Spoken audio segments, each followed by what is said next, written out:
Quoi? On n'est pas bien? À la fraîche? Minute Papillon. Bonjour, bienvenue dans Minute Papillon, le flash de midi 20 de ce mercredi 3 octobre. C'est la Saint-Gérard et dans vos oreilles, Anne-Laetitia Béraud.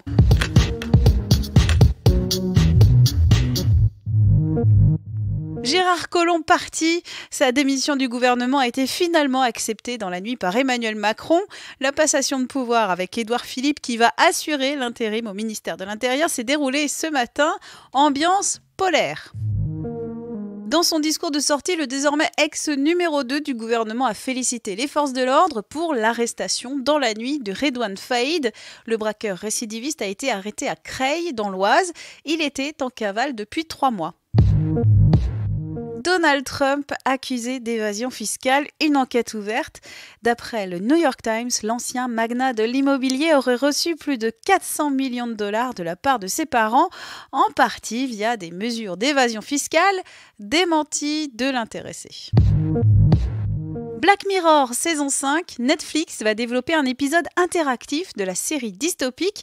Le spectateur pourra donc choisir son arc narratif, rapporte Bloomberg.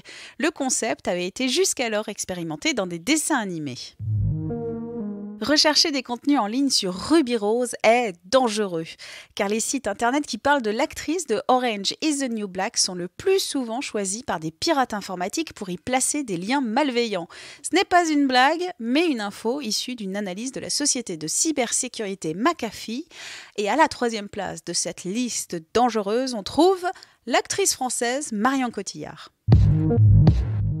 Et en parlant de stars, l'actrice chinoise Fan Bingbing, qui n'avait plus donné de ses nouvelles depuis fin mai, est sortie aujourd'hui de son silence.